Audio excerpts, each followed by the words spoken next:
Hello students. तो previous lectures में हम लोगों ने देखा कि किडनी का स्ट्रक्चर क्या होता है, उसका फंक्शन क्या होता है और नेफ्रॉन्स का स्ट्रक्चर क्या होता है। ठीक है। और इसके अलावा हम लोगों ने देखा था कि यूरिन कैसे फ्लो करता है। ठीक है। अब हम पढ़ने वाले हैं ब्लड फ्लो इन किडनीज में ब्लड कैसे फ्लो करता है, क्योंकि ब्लड को ही फिल्टर करना है और फाइनली ब्लड में से ही जो भी एक्सक्रीटरी वेस्ट निकलेगा वो हमें एलिमिनेट करना है फ्रॉम द बॉडी। राइट। तो यहां से पढ़ते हुए चलते हैं। Each kidney receives its blood supply bye a single renal artery. ठीक है। तो रेनल आर्टरी में सबसे पहले ब्लड जो है वो पास ऑन होता है from the dorsal aorta to the afferent arterioles. Right. तो the blood is supplied by a single renal artery from the dorsal aorta and it is drained off by a single renal vein. Right. It opens in the inferior vena cava. As the artery enters into the medulla after traversing through the hilum, it divides into number of branches. ठीक है। तो medulla में जैसे artery enter करती है वो hilum के यहाँ से आते हुए नंबर ऑफ ब्रांचेस में डिवाइड कर जाती है।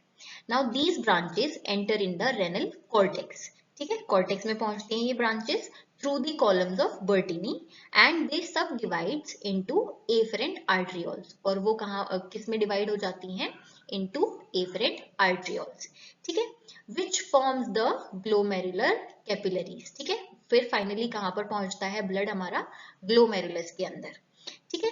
These capillaries are drained not by venules but by efferent arterioles. ठीक है। तो ग्लोमेरुलस से ब्लड कहां पर पास ऑन होता है? To the efferent arterioles. ठीक है। Now the highest concentration of urea is found in hepatic vein. ठीक है। तो hepatic vein में सबसे ज्यादा अमाउंट ऑफ यूरिया आपका पाया जाता है। क्यों? क्योंकि urea is synthesized in liver and least concentration of urea is found in renal vein. Right? Because urea is excreted through urine formed in the kidneys. तो इसी वजह से हमारा renal vein में least amount of urea present होता है। ठीक है। एफरेंट आर्टरियोल्स के बाद अगर हम बात करें तो पेरिट्यूबुलर कैपिलरीज में वो पास ऑन होती हैं जिनको हम वासा रेक्टा भी बोलते हैं। फाइनली वेन्यूल्स के थ्रू वो रेनल वेन में पहुंचती हैं और वहां से इंफीरियर कावा में पास ऑन होके हार्ट के पास पहुंच जाती हैं। राइट। कॉर्टिकल नेफ्रॉन्स की अगर बात की जाए तो efferent arterioles they break up into dense peritubular network of capillaries around their tubules. ठीक है। जबकि जेक्स्ट्रा मेडुलरी नेफ्रॉन्स में vasa recta dips into the medulla और its pyramid surrounds the loop of Henle. Right. Both peritubular capillaries या cortical nephrons of cortical nephrons and vasa recta of juxtamedullary nephrons, they lead into the venules, and these venules join and rejoin to form a small and large vein, all of which ultimately joins to form a renal vein. ठीक है। अब हम बात करते हैं mechanism of urine formation की, कि urine का फॉर्मेशन कैसे होता है। तो बेसिकली ये 3 स्टेप्स में या 3 प्रोसेसेस में होता है। सबसे पहला है अल्ट्रा फिल्ट्रेशन। अल्ट्रा फिल्ट्रेशन का दूसरा नाम है ग्लोमेरुलर फिल्ट्रेशन। क्यों है? क्योंकि ये एक्चुअली अल्ट्रा फिल्ट्रेशन जो भी होती है वो ग्लोमेरुलस के अंदर होती है, इसीलिए इसका दूसरा नाम ग्लोमेरुलर फिल्ट्रेशन है। ठीक है। सेकेंड स्टेप होता है हमारा सिलेक्टिव ट्यूबुलर रीएब्जॉर्प्शन। हमारी जो पीसीटी और डीसीटी या लूप ऑफ हेनले है उसमें सिलेक्टिव एब्जॉर्प्शन ऑफ आयंस या सॉल्ट या फिर वाटर होती है, तो इसीलिए इसको सिलेक्टिव ट्यूबुलर रीएब्जॉर्प्शन बोला गया है। ठीक है। लास्ट और थर्ड स्टेप है हमारा ट्यूबुलर सिक्रीशन। अगर आप इस डायग्राम में देखें तो यहाँ पर हम देख पा रहे हैं कि हमारा ब्लड जो है वो एंटर करता है एफरेंट आर्टरियोल के थ्रू। एफरेंट आर्टरियोल्स जो हैं वो फॉर्म करती हैं आपका ग्लोमेरुलस या ग्लोमेरुलर कैपिलरीज। ठीक है। ग्लोमेरुलर कैपिलरीज हमारी बोमन कैप्सूल के अंदर होती हैं और बोमन कैप्सूल हमारी कहाँ जुड़ी होती है? फाइनली पीसीटी से। राइट। यहाँ पर आप इफेरेंट आर्टरियोल देख सकते हो। इफेरेंट आर्टरियोल्स जो है उसके थ्रू फिल्टर्ड ब्लड जो है वो जाता है और यहाँ से होते हुए पेरिट्यूबुलर कैपिलरीज के थ्रू होते हुए रेनल वेन के थ्रू ये हार्ट तक पहुंचता है। ठीक है। यहाँ पे अगर हम बात करें तो बोमन कैप्सूल में यहाँ पे आपको फर्स्ट, सेकेंड और थर्ड स्टेप नजर आ रहा होगा। तो फर्स्ट स्टेप जो है वो हमारा फिल्ट्रेशन स्टेप होता है। First step is filtration step. Right. Second step जो होता है उसे हम रीएब्जॉर्प्शन स्टेप बोलते हैं। थर्ड स्टेप हमारा सिक्रीशन का स्टेप है, secretion. And finally fourth step जो है हमारा, वो हमारा एक्सक्रीशन का स्टेप है। ठीक है, तो इन 4 स्टेप्स में हमारा फर्स्ट फिल्ट्रेशन होता है, राइट। तो यहाँ पे हम एक्सक्रीशन को बोल सकते हैं कि it is a process of filtration minus reabsorption plus the secretion. तो ये टोटल हमारा एक्सक्रीशन का प्रोसेस हो जाता है, राइट। यहाँ पर हम बात करते हैं अब अल्ट्रा फिल्ट्रेशन या फिर ग्लोमेरुलर फिल्ट्रेशन की। ठीक है, अल्ट्रा फिल्ट्रेशन हमारा फर्स्ट स्टेप होता है इन द यूरिन फॉर्मेशन। ठीक है, and it is carried out by glomerulus, इसीलिए इसका दूसरा नाम हम लोगों ने ग्लोमेरुलर फिल्ट्रेशन भी रखा है। ठीक है, ये प्रोसेस हमारी कहाँ होती है? माल्फिगिन कॉर्पुसल्स के अंदर। माल्फिगिन कॉर्पुसल्स में हमारे 2 पार्ट आते हैं, एक हमारा ग्लोमेरुलस और दूसरा हमारा बोमन्स कैप्सूल, है ना। इसके बाद अगर हम बात करें तो ग्लोमेरुलर कैप्सुलर मेम्ब्रेन जो है वो हमारी फिल्ट्रेशन मेम्ब्रेन भी कहलाई जाती है, और इसके थ्रू ही हमारा ब्लड का फिल्ट्रेशन होता है। और ये 3 लेयर से बनी होती है।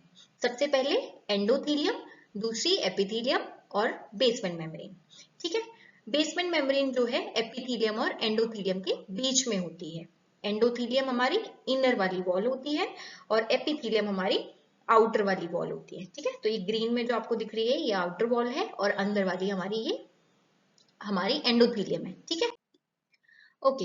अब हम बात करेंगे कि जो बोमन्स कैप्सूल है उसमें एपिथेलियल सेल्स होती हैं जिन्हें हम कहते हैं पोडोसाइट्स। और पोडोसाइट्स ऐसे अरेंज होती हैं कि उनमें माइन्यूट स्पेसेस बच जाते हैं जिनको हम फिल्ट्रेशन स्लिट या स्लिट पोर्स बोलते हैं। ठीक है, इन स्लिट पोर्स के थ्रू ही हमारा ब्लड जो है इतना फाइनली फिल्ट्रेट होता है कि उसमें प्रोटीन के अलावा बाकी जो प्लाज्मा के कॉन्स्टिट्यूएंट्स हैं वो पास ऑन हो जाते हैं टू द बोमन्स कैप्सूल। ठीक है, इसीलिए इसको हमने अल्ट्रा फिल्ट्रेशन का नाम भी दिया हुआ है। Plasma fluid that filters out from the glomerular capillaries is called glomerular filtrate. It is basically protein less plasma.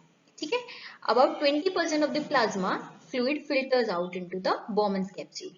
ठीक है, और बोमन कैप्सूल में जो amount of plasma filtrate, amount of filtrate which is formed by the kidneys पर minute is called glomerular filtration rate और GFR। और GFR जो है वो अराउंड 125 ml पर मिनट या फिर 180 लीटर्स पर डे के हिसाब से फॉर्म होता है।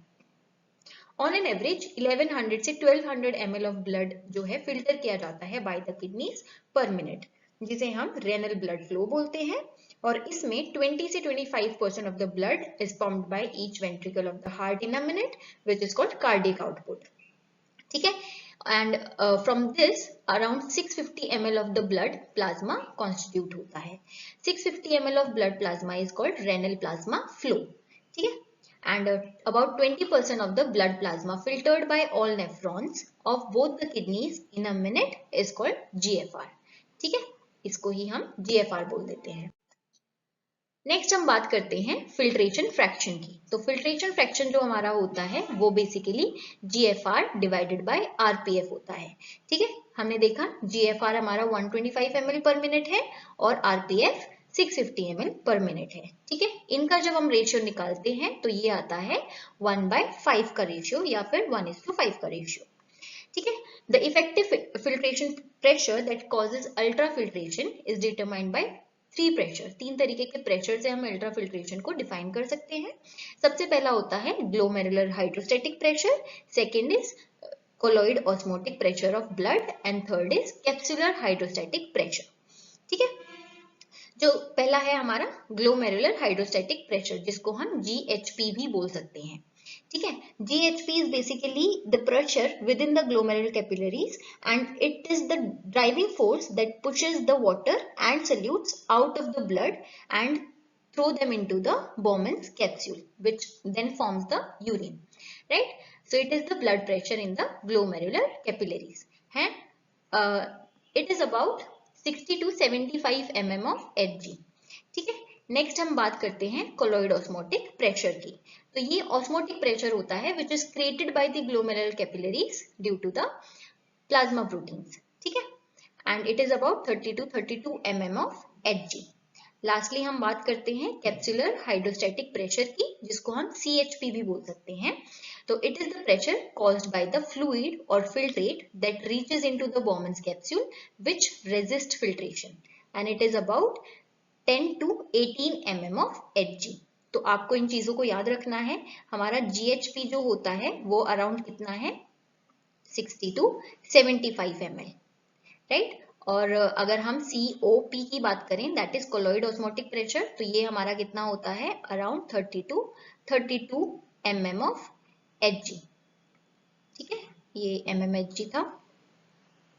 और फाइनली अगर हम CHP की बात करें, that is colloid hydrostatic pressure, तो ये हमारा कितना होता है, 10 to 18 mm Hg।